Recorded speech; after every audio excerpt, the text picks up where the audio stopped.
ახლა კი ჩვენი საყვარელი რუბრიკის დრო მოვიდა, რომელსაც ქვია კითხე ექიმს.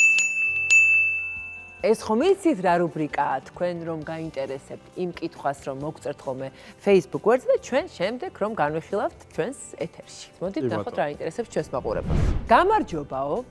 ამ ბოლო დროს ჭამის შემდეგ მიჩქარდება გული. თავიდან მეგონა რომ დამთხევა იყო, მაგრამ შემდეგ დავაკვირდი და ნამდვილად ჭამასთან კავშირშია ჩემი გულის ფრიალი. გთხოვთ მიპასუხოთ, რა შეიძლება მჭირდეს? ნებისმიერი გულის აჩქარებას ფრიალს, ანუ პირველი ადამიანისგან რაც მოყვება ემოცია, ეს არის შიში.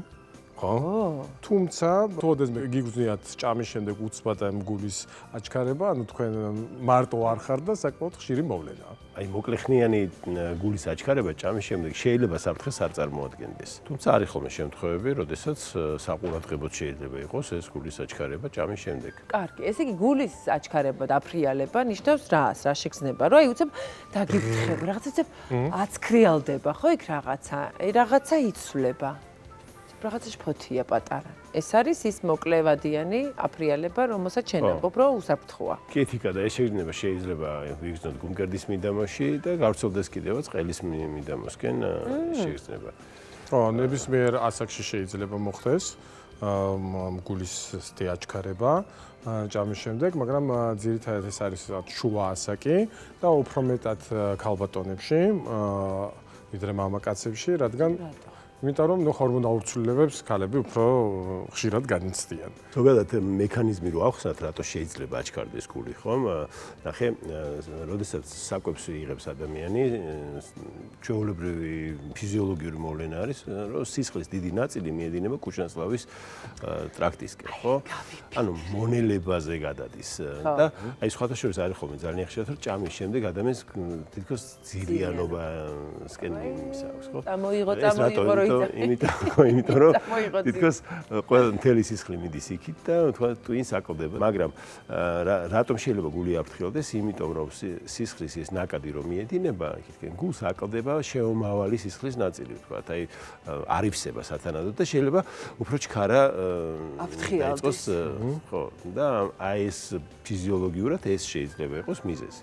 და ამიტომ შეიძლება ადამიანმა იგრძნოს, რომ ხტის და გარბის ეს გული სადღაც. მეორე მიზეზი არის, ანუ ჭამის შემდეგ იზრდება არტერიული წნევა. აი ლევანმა რაც თქვა, რომ სისხლი გადანაწილდა საჭმლის მომნელებელი ტრაქტისკენ, რაც უფრო დიდია ულუფა, მით მეტი სისხლი და ეს არტერიული წნევის მატება შეიძლება ასევე გამოიწვიოს ეს ფრიალის შეგრძნება. აბა ქალებიო? ქალებამდე ეს ხო თანაბრად შეიძლება კაცებშიც გამოვლინდეს იგივე მაშინ.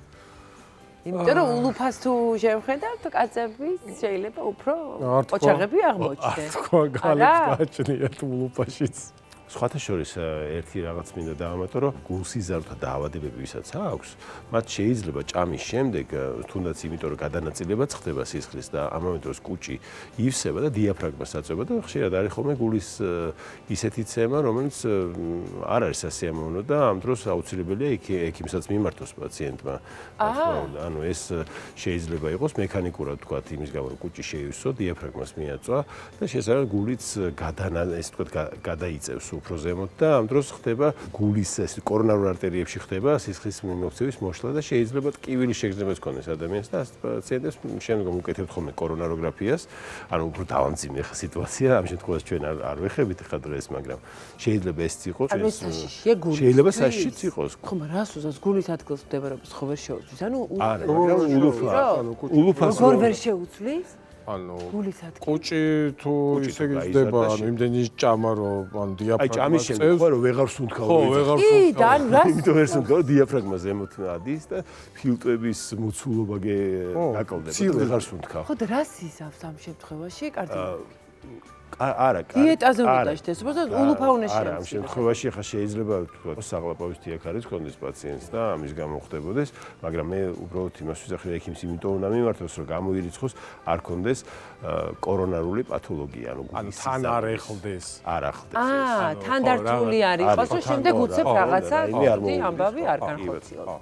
თუმცა არ გამოურიცხოთ, რომ გულის ცემის აჩქარების მიზეზი იყოს კონკრეტული საკვებიც. და რა თქმა უნდა, ჩვენ დღეს წარმოვადგენთ ამ მიზეზებს, რომელიც ამ ყუთებში არის განთავსებული და შეგვიძლია დავიწყოთ თიკა, შენ გაქვს პირველი ყუთი. დუგ დუგ დუგ დუგ დუგ დუგ დუგ დუგ დუგ დუგ დუგ დუგ დუგ დუგ დუგ დუგ შაქარი. შემდეგ გაგიხსნა? მარილი. აბა რა, თიკა. შემდეგი არის ციცაკა, დედა. ყავა და ძმარი. ღვინო. ალკოჰოლია. ალკოჰოლი. რატო აფრიალებს ეს ყოველივე გულს? პირველი, ეს არის ნუ ავიღოთ შაქარი და მარილი, ორივე აკავებს წყალს ჩვენ ორგანიზმში. ბევრი წყლის შეკავება კი ზრდის არტერიულ წნევას, რამაც შეიძლება განაპირობოს ეს გულის ფრიალის მომენტი. ციცაკაზე რას მერჩით? ციცაკა შეიცავს კაფსიაცინს, შენ კარგად იცი ეს ყველაფერი და ეს იწვევს იწვევს და გული? ხო, გულის ცემის აჩქარებას იწვევს. რატო? იმიტომ რომ უცებ აქ ეწვა პირი და პროცესი არის ესეთი? შენ რო თავზეც ვარი გაქვს ეგ მახსოვს და ეს აუცილებლად გულს ააფართოვებს. ადრენალინის გამოყოფას უწყობს ხელს. იმიტომ არ და ესეთი ფიცხები. აბა ფიცხი. ალკოჰოლი და კოფეინი, ჩვენ ისაც ვიცით, რომ არტერიულ წნევას წევსები და ასევე განსაკუთრებით კოფეინი აჩქარებს თვითონ ნივთიერება გულის რიტმს და შესაბამისად ამ ნივთიერებების მიღების შემდეგ განსაკუთრებით ამას მე ბოლოში ეს მოყვება ხოლმე. ყოველთვის სრულდება.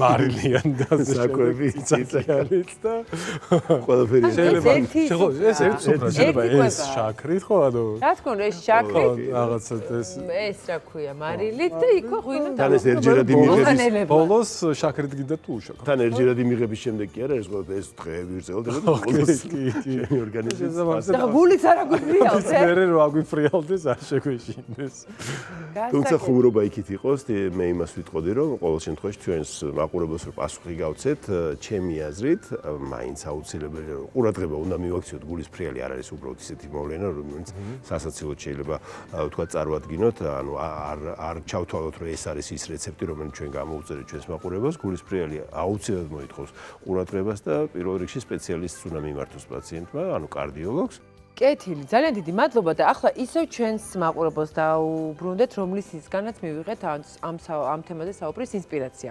მან თქვა შემდეგი ფრაზა, რომ დავაკვირდიო ეს დამწხვევა არ არისო. აშკარად მიფრიალდება გული კვების შემდეგო. ეს ის შემთხვევა, რომელიც აუცილებლად კარდიოლოგის ერთ კონსულტაციას მოითხოვს, ხო? ასაკსაც გააჩნია ხშირია ესეთი. მაგრამ მაინც გულის ეხოსკოპიას მაინც გაუკეთებდი ელექტროკარდიოგრამას და ანუ შესაბამისად უფრო ღრმა კვლევებით შეიძლება რომ გახდეს საჭირო. მით უფრო თუ საჭიროა აუცილებელი ეს პირველი სამი კვლევა რომელსაც ლევანმა ისაუბრა. ესე იგი გამოიკვეთა შემდეგი რამ რომ კვების შემდგომ გულის აფრიალება რამდენიმე შემთხვევაში შეიძლება იყოს მართლაც ფიზიოლოგიური რაღაც ცვლილებების გამო, რომელზეც უკვე ისაუბრეთ ჩვენმა ექიმებმა, თუმცა ფაქტი არის, რომ გულსა და კუჭს შორის კავშირი ნამდვილად არსებობს. თუ ეს კავშირი და ურთიერთქმედება არის ხშირი კვების შემდგომ და გულს აფრიალებს და აწუხებს კუჭში ჩასული საკვები, ეს უნდა მიიღოთ ერთგვარ გაფრთხილება და მაინც დაისხვიეთ თავი, დაისხვიეთ საკუთარი გული, საკუთარი ჯანმრთელობა და მაინც კარდიოლოგთან ერთ კონსულტაციას ჩვენი გულის სპეციალისტი ლევან ქარაზანიშვილი გვირჩევს. მადლობა, აი როგორც გული და კუჭი არის განუყოფელი, ასეთია შაბათი და კვირა. ნამდვილი ექიმებისთვის, ასე რომ დღეს დავასრულებთ ამ საინტერესო რჩევებით. მადლობას გიხდით თქვენ, ძვირფასო ექიმებო. მადლობა ამ ჩვენს მულას, რომელსაც ევროპის უნივერსიტეტი ისე დაუნანებლად გვაწვდის ხოლმე. მადლობა ჩვენს მაყურებლებს და გემშვიდობებით დავასრულეთ ეს კვირა ამ რჩევებით, თუმცა შემდეგი კვირა წინ არის, ასე რომ შაბათ დღეს ისევ გელოდებით.